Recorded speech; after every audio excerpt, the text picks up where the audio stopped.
Hello and welcome to News Central Now. I'm Dashen. Usman. The top stories. Governors want each state to determine new minimum wage. Mauritania's President El Ghazouani promises to respect outcome of elections. South Africa's civic movement says government of national unity negotiations a waste of time. Details of these stories and more shortly. Let's begin by telling you that governors from the southern part of Nigeria under the aegis of the Southern Governors Forum have called for the consideration of the ability of each state to pay the new minimum wage. Their call came after, or as the Nigerian Governors Forum said it will continue to engage stakeholders to reach a mutually agreeable solution to the new minimum wage crisis. This is as organized labor on Thursday raised alarm that both public and private sector workers were becoming restive over delay in concluding the negotiation and were pushing labor leaders to declare industrial action to quicken the process. The governors in a 16-point communique also advocated that each state be allowed to negotiate the new wage with the labor unions. In the meantime, the Nigeria Labour Congress has warned state governors against attempting to unilaterally determine the minimum wage, stating that it is a collective agreement that ensures a minimum standard of living for workers. NLC spokesperson Benson Upah made this known in a statement on Friday. The Congress emphasized that the national minimum wage is not the same as individual state pay structures, which already reflect each state's unique financial capabilities. Instead, it represents a national wage floor below which no worker should be paid. They cautioned that allowing governors to pay workers whatever they deem fit will negate this principle and threaten the welfare of Nigerian workers and the national economy. Now, to discuss this, I'm joined by convener Coalition of Civil Society Organizations for Good Governance, Shina, Loremikan. Hello, Shina. Thank you so much for joining us at this time. Good evening. Good evening, and thank you so much for joining us. Thank you for having me with you. Yes, I can hear you now. All right, so Shina, what is your stance on the recent calls by some state governors to pay a reduced minimum wage? Interestingly, everything looks political. I don't understand the argument they are trying to push, but the issue is so clear forward. State government can decide to pay whatever they like, but it can never be below the national minimum wage.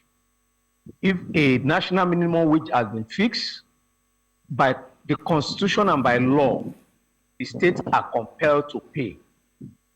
Remember, we are running a federal system where there is a conflict of law between the federal and state law. That of the federal supersedes.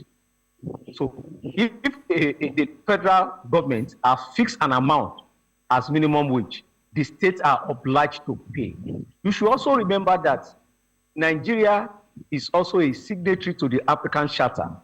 Likewise, we are also a signatory to the Universal Declaration of Human Rights. All those international instruments advise government and advise states to be friendly to their citizens, make their life decent, make their condition of work reasonable, that it will be a means of promoting better life for all.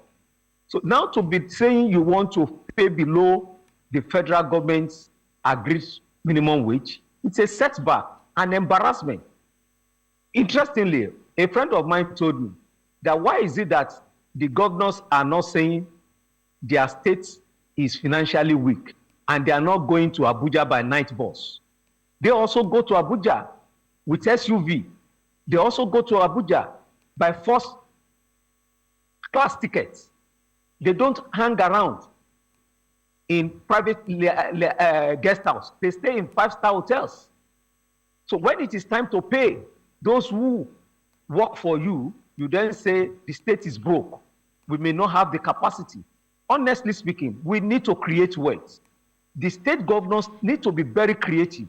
Kaduna State, for example, There are a lot of mineral resources in Kaduna, agricultural products, even ginger, ordinary ginger. Kaduna State can produce ginger. Okay. All right. Now, some have actually argued, if you can hear me, some have actually argued that the national minimum wage does not reflect the country's economic reality. Now, how do you respond to this? Even though there's been a lot of discrepancies when it comes to, finding a fixed income, with the state governor saying they can't pay up to 60,000 naira, the federal government saying that they can pay 62,000 naira, and some other states as of now are even paying over 70,000 naira, like Edo State. Okay. Let me just pick one sector, the aviation sector. If you go to any of the airports in Nigeria, you see more planes parked. Who are the owners of those planes? And we say Nigeria is broke. There are more planes parked. More people are acquiring state-of-the-art yachts, speedboats, and you say Nigeria is broke. I cannot understand it. It's just a matter of politics. People deliberately want to shortchange our people. You said you cannot afford it. Like I said, none of the governors is using I pass my neighbor generator. They are using generators over 100 kVA. Just recently, we were told that the Vice President of America is living in a building that is over 110 years old. We are building our own. We have known 10 Dowling streets even before we acquire our own political independence. It has not gone to a high rise. But look at us in Nigeria. We keep developing the state houses as if the only person that needs shelter is government's top brass. It's so interesting. When you go to some local government office or commissioner's office, some of them have 3-4 flat TVs. They have 3-4 decoders in a single office. It's embarrassing.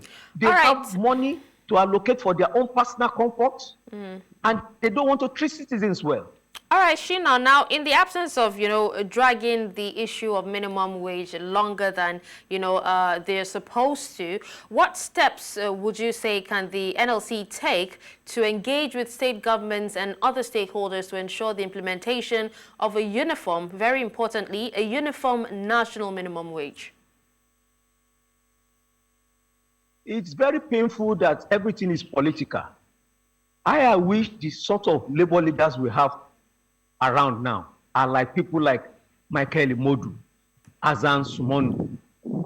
It won't be as business as usual. The sort of labor leaders we have now is as if it's business as usual. Even while negotiating with government, you see them laughing as if they don't know the pains people are going through. You need to move around town. You need to go and ask for the cost of living. Is it bread? Is it rice? Is it gari? Is it yam? Is it potato? Go and look at the cost of accommodation. A bedroom, a 2-bedroom. Go and look at cost of transportation. Recently, I went through ferry from Ikorodu to CMS. It cost me one way over 1,500. One way. If you are a worker and you are taking that route, it means you spend minimum of 3,000 naira a day. Mere transportation. No breakfast, no lunch, no dinner. What will be left if you make 3,000 times 5, Monday to Friday, then you repeat it for a week? What is left? Just transportation alone. And we don't want to be a burden to ourselves. God help you if you have malaria or typhoid.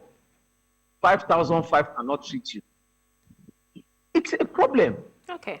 We need to be frank. We need to sit down and be honest to ourselves. God is also listening to us. He's saying us with the numerous resources He has given us, and we are treating ourselves as if we are still in the 15th or 16th century when slavery was going on. Yes. Well, thank you so much, Shina, for speaking to us and also for your time. We appreciate you. Thank you very much too. Keep fit and keep safe. All right, away from that, President Bola Tinubu has extended his condolences to traders whose shops and goods were burnt in the Karu Market fire on Thursday. A statement by his special advisor on media and publicity, Ajurin Galale, on Friday, said the president received the news of the fire, which affected sections of the market, with deep sadness. On Thursday evening, a fire ripped through a swath of the markets, destroying property and other valuables. The cause of the fire is still under investigation, and officials are working to determine the exact circumstances surrounding the outbreak. A mild drama ensued in court on Friday as several civil society organizations filed a lawsuit against the Rivers State House of Assembly Speaker Martin Ameule and other 24 lawmakers. According to media sources, there was a dispute between two attorneys on which one would represent the People's Democratic Party, which had requested to be included in the case. The All Progressives Congress also submitted an application to join. The hearing of the matter between the CSOs and Martin Ameule and the other 24 lawmakers had commenced at the Port Harcourt Division of the Federal High Court. The CSOs are praying for the court to declare the lawmakers' seat vacant following their defection from the PDP and the APC. The chairman of the Economic and Financial Crimes Commission, Ola Olukoyede, has ordered the arrest of 2 officers of the commission accused of manhandling a female staff of a hotel in Lagos.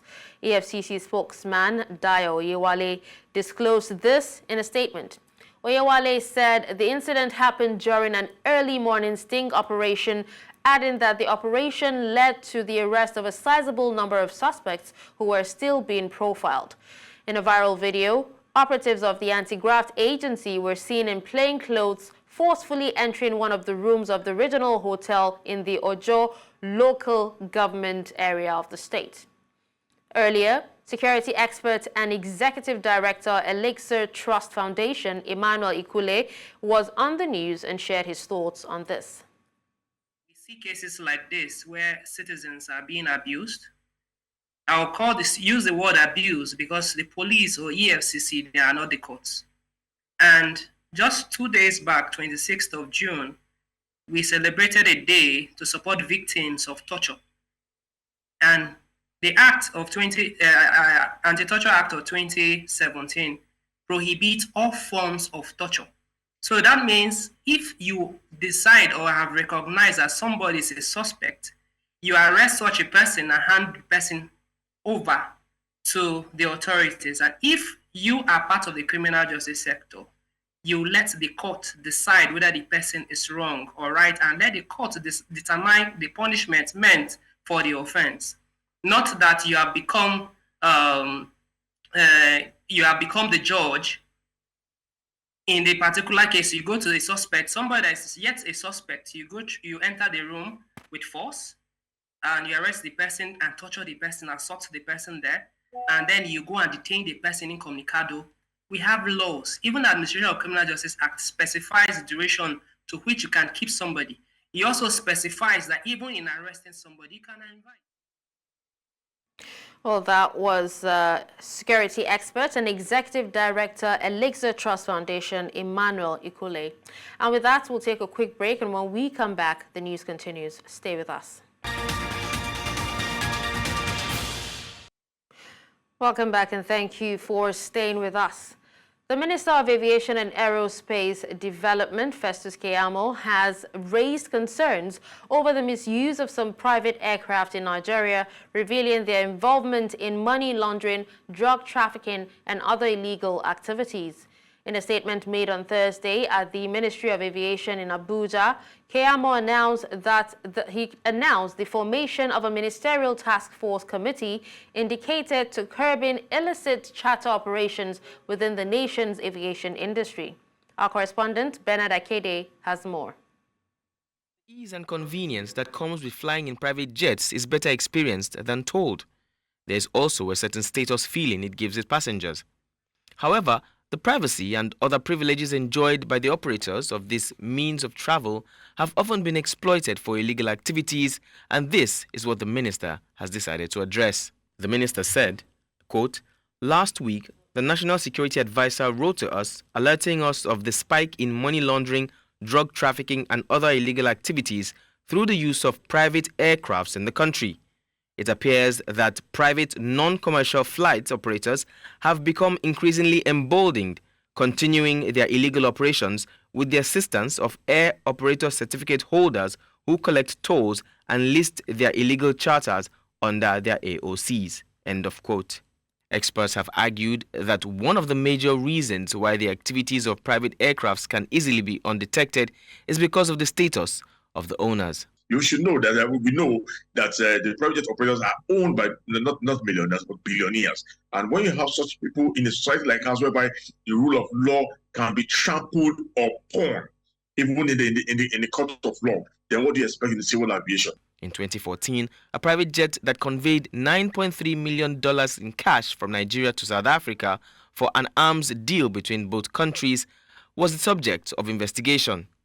Experts believe that unless the laws are fully adhered to, this practice will continue. If we do not stand by the rules, stand by our laws, and protect them, then we'll continue to have this laxity. Government will continue to lose money, and we begin to have the free for all in the private jet market. And I think I stand with the government this time around on coordinating and ensuring that all outstanding customs duty on those private jets that are foreign registered are paid, and also to reduce the incidence of them or cutting the corners with respect to commercial flights, whereby the pick passengers and pretend to be the owner, they are the one flying and collect funds without paying the necessary taxes and charges to all the agencies concerned. I think it's very important that the government has woken up both from the customs side and regulator side to see how they can block all the loopholes and avenues of losing money from the private jet operators. The federal government has now begun a fresh move to clamp down on the operators of improperly imported private jets into the country. No fewer than 80 operators are expected to appear at the headquarters of the Nigerian Customs Service. In Lagos for News Central, I'm Bernard Akide. Thank you, Bernard, for that report. Now, the Benue State Independent Electoral Commission has moved the state's local government election from July 6 to November 16, 2024. Chairman of the commission, John Chen, disclosed this on Friday while speaking with newsmen in Makurdi. Chen said the change of date was necessitated by logistical constraints. He said the commission needs more time to prepare and procure election materials, which he said had not yet been procured. The chairman also appealed to all political parties, candidates and critical stakeholders to cooperate with the commission to enable it conduct a free and fair elections. Now to health matters. Access to safe, clean water for personal and domestic use is a basic human right, yet basic sanitation remains a major challenge for many in Nigeria. According to the World Bank, an estimated 70 million Nigerians do not have access to safe drinking water, and at least 70,000 deaths occur in children under the age of 5 each year from diseases like cholera. The situation is tough in communities like Majidun Ogolonto in Ikorodu, Lagos State. Take a listen. Nigeria is prone to a variety of factors that lead to recurring cholera outbreaks. Cholera is a disease caused by eating contaminated food and drinking water. Symptoms are severe diarrhea, dehydration, weakness, muscle cramps, fever, vomiting, low blood pressure, and thirst. Many communities currently face a shortage of health facilities and infrastructure for water supply and waste disposal. Majidun Ogolonto is located in the Ikorodu area of Lagos State, Nigeria's commercial capital. It is a community which has suffered from an acute lack of clean water. The main source of water for this community of over 500,000 people is a stream and locally dug wells by a few households. Residents are also forced to rely on water vendors, which makes the community vulnerable to waterborne diseases like cholera. This cholera is disturbing everybody. Somebody like us now, can you imagine the water we are using? You understand? So let me just come and show you how the water is. And now somebody has already bought this place. You can see the dirty water we are. This is what it can cause the cholera for us. Can you imagine the kind of water we are using? You can imagine it. See the kind of well we are using. We are using it to bath. We are using it to do anything. You can see it. If it doesn't have water, sometimes we used to trek far place before we see water.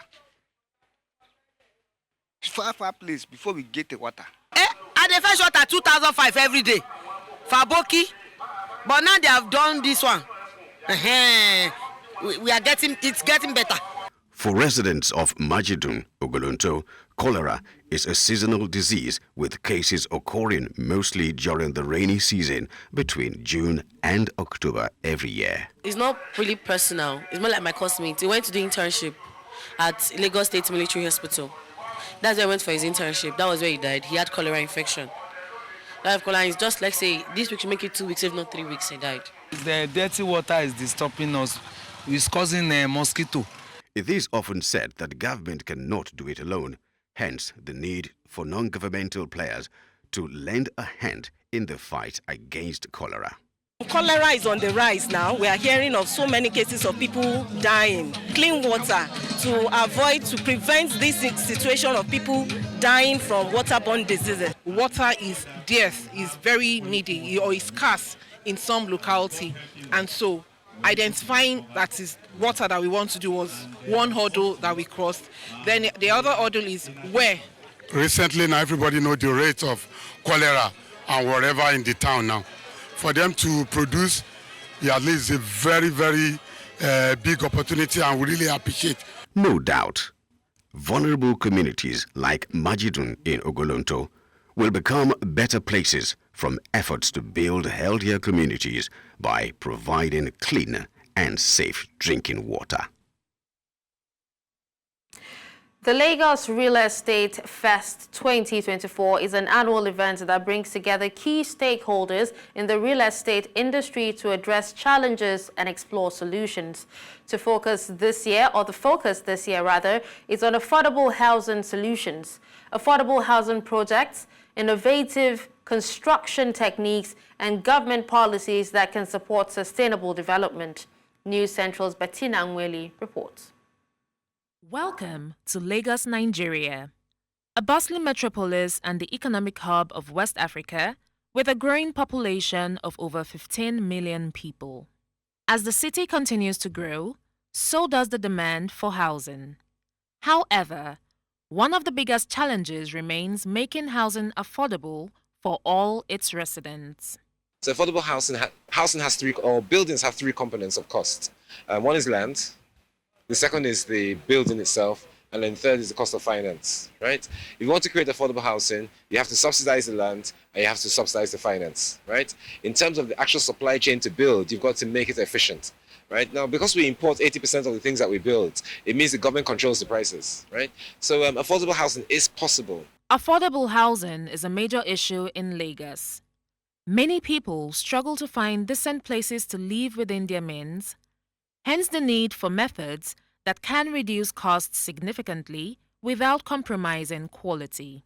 I believe that rent should be subsidized. If anything, I believe that subsidies have a way of, they have a negative incentive because it doesn't push people to be creative and to work. What I believe should be happening is that, and that's what started happening, is that you have people now doing monthly rental plans, you have people doing weekly rental plans. People are now beginning to rethink how they survive and how they live. Remember I mentioned to you earlier on about people moving more into apartments now.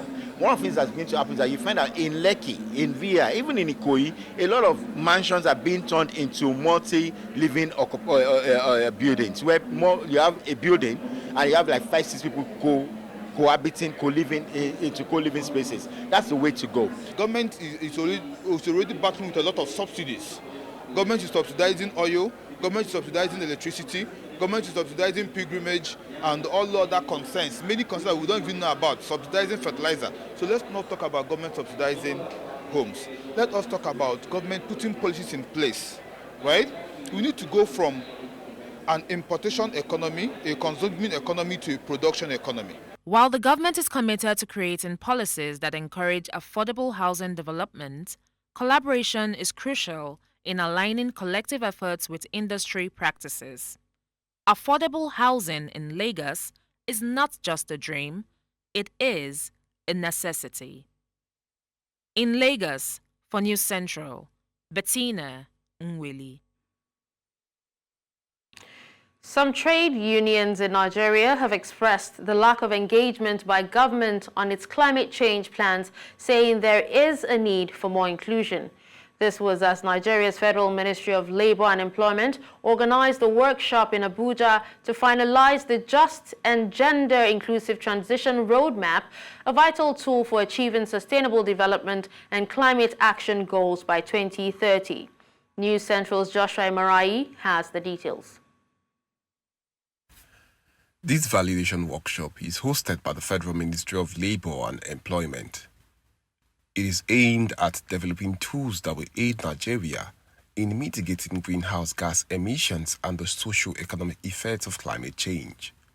Stakeholders here say there is a need for a just and gender-inclusive transition roadmap, which is crucial for achieving the sustainable development and climate action goals by 2030. I understand the project commenced in November 2022 and is wrapping up with the validation workshop. I am aware that in the implementation of the project, thorough mechanisms were put in place to ensure due diligence in getting data from relevant stakeholders across sectors to facilitate compilation of responses to form a basis for the measurement, reporting, and verification framework. With the consultants finishing their work, I believe the report will assist the roadmap for the steadfastness and contribution to the just transition and other related issues. Some members of trade unions present, however, expressed worry about the government's lack of will in climate change mitigation efforts, saying it undermines effective climate action. While we welcome all these transitions, we must make the point that what makes these transitions just is when trade unions are engaged and involved in the development of response measures to climate change impact. Beyond the politics of climate change, Nigerian workers are concerned about the failure of existing climate change statutes to mainstream the concerns and interests of the workforce. It is unfortunate that in the 25-member Presidential Committee on Climate Change, no representative of trade unions was included. Many here say a just and gender-inclusive transition roadmap will help Nigeria achieve a successful energy transition. In Abuja for News Central, I am Joshua Imarai. The non-oil sector has massive potential for economic growth and diversification. An increase in the volume and value of exportable goods and services and the repatriation of export proceeds will enhance foreign exchange inflow into Nigeria and also assist in stabilizing the value of the naira. However, the decline in non-oil exports has become worrisome. We're on an upward trajectory now when it comes to the number of exports which are leaving the country compared to the years before it, 2020, early 2021. However, I think that continuity is very important. And like you used the word, sustainability is key to ensure that the gains we can continue to maintain and perhaps surpass these gains. ETO has come to stay, we hear in the industry now, because being able to quickly evacuate cargoes that are going to the ports is very important in order to ensure that you are taking benefit of the global market that is out there and the global demand for what Nigeria is able to produce. So having in place a system like ETO that ensures that the roads are free, that the ports are able to accept what they have capacity for, and that you control the traffic in such a way that those who need to move can move very quickly, and those who do not need to move do not clog the roads for those who don't need to move, is very key. Find out more about how Nigeria's non-oil sector has fared and what needs to be done to sustain it. Watch Maritime Radar on Saturday at 7 p.m. and a repeat on Sunday at 1 p.m. on News Central TV. Coming up after the break, Mauritania's President El Ghazouani promises to respect poll outcome. We'll bring you details in a moment.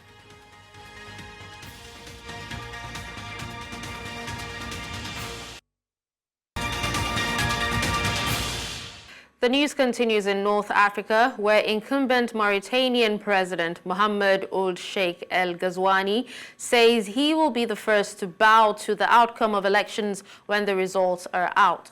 El Ghazouani, who made this known during the end of his campaign rally, said if re-elected, he'll repair all injustices and heal all the wounds of the past.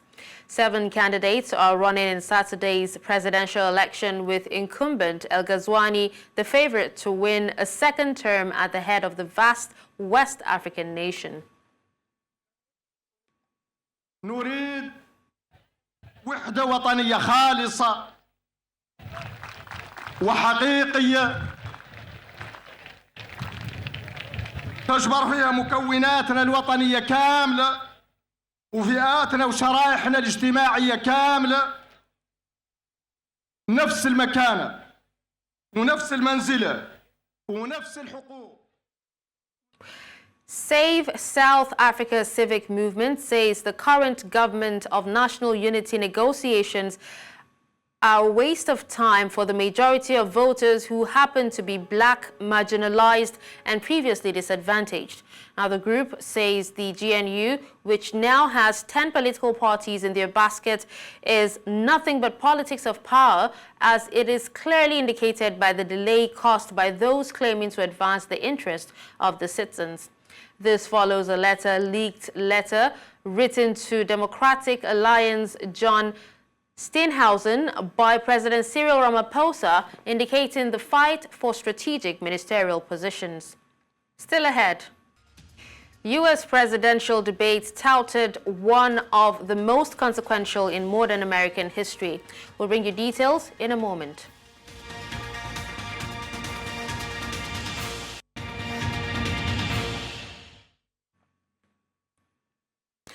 In other news from around the world, the presidential debate which held in Atlanta between President Joe Biden and former President Donald Trump on Thursday has been touted to be one of the most consequential in modern American history. Political observers say the debate presents significant stakes for President Biden and could impact the remaining months of his administration, as well as the early maneuvering of the 2024 presidential race. News Central's Nii Omoni takes a look at the highlights of the debate. President Biden spent the week leading up to the first presidential debate of 2024 at Camp David, the official presidential retreat in Maryland, where his aides helped prepare him through mock debate sessions. Former President Donald Trump, meanwhile, largely continued his normal campaign schedules of rallies. President Biden and former President Trump met in their first debate of the 2024 United States presidential election campaign. Both candidates sought to gain an advantage in what has so far been a very competitive campaign. The debate provided both an opportunity to outline their competing visions for the country's future. The economy collapsed. There were no jobs. Unemployment rate rose to 15%. It was terrible. And so what we had to do is try to put things back together again. And that's exactly what we began to do. By the time we finished, so we did a great job. We got a lot of credit for the economy, a lot of credit for the military, and no wars and so many other things. Everything was rocking good. He created mandates that was a disaster for our country. Despite delivering the opening barrage in Thursday's event, Biden struggled to articulate his point at several moments. Former President Donald Trump seized several chances to steer the conversation towards perceived weaknesses in President Biden's record. Would you block abortion medication? And I will not block it. Do you support any legal limits on how late a woman should be able to terminate a pregnancy? I support Roe v. Wade. You're in a situation where there are 40% fewer people coming across the border illegally. That's better than when he left office. And I'm going to continue to move until we get the total ban on the total initiative relative to what we're going to do with more Border Patrol and more asylum officers. President Trump? I really don't know what he said at the end of that sentence. I don't think he knows what he said either. Look, we had the safest border in the history of our country. The border, all he had to do was leave it. All he had to do was leave it. He decided to open up our border, open up our country to people that are from prisons, people that are from mental institutions, insane asylum. The only jobs he created are for illegal immigrants and bounce back jobs, a bounce back from the COVID. He has not done a good job. He's done a poor job, and inflation's killing our country. It is absolutely killing us. Former President Trump also avoided committing to a peaceful transfer of power should he lose the November 5th general election. But the answer is, if the election is fair, free, and I want that more than anybody, and I'll tell you something, I wish he was a great president, because I wouldn't be here right now. I'd be at one of my many places enjoying myself. While some have speculated about alternative Democratic candidates, party leadership rallied behind President Biden following the debate. They reiterated warnings about the former President Donald Trump posing a threat to American democratic norms and institutions. The debate marked the first of two scheduled presidential debates this election cycle. Political observers watch closely for signs that President Biden can strengthen his case to voters as former President Trump continues campaigning aggressively despite ongoing legal challenges. In Lagos for News Central, Ni Omani.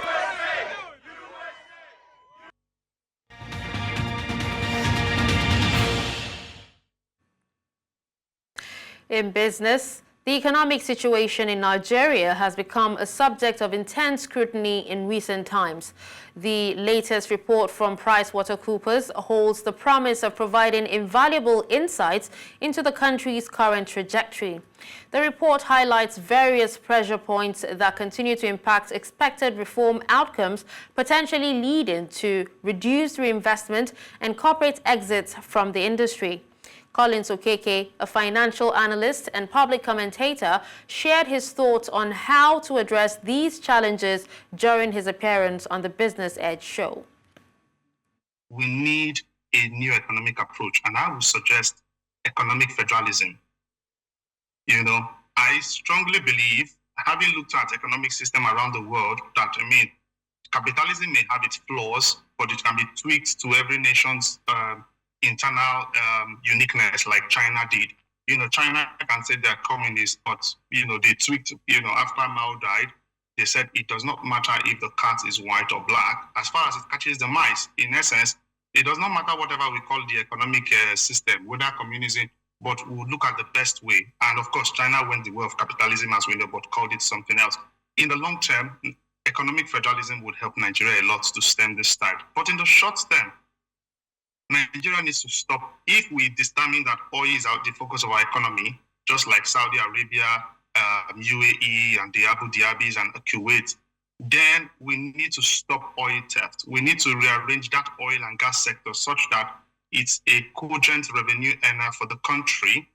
And when that happens, we are able to use such funds for government to fix electricity and infrastructure. Okay? If you are a private individual, for instance, there's this particularly book by Mazzucato, with regards to how to look at a country. Look at a country from an individual perspective, and you're a business, and you find that, people are not, buying from you, your customers are leaving. And then you ask yourself, what are those things that I need to do to be able to attract customers, stop my other customers from leaving? Do I need to improve the quality of my goods? Do I need to do A, B, C, and D? So for me, I believe in an approach of less government, more private sector. The role of government is to provide that enabling environment for investment to thrive.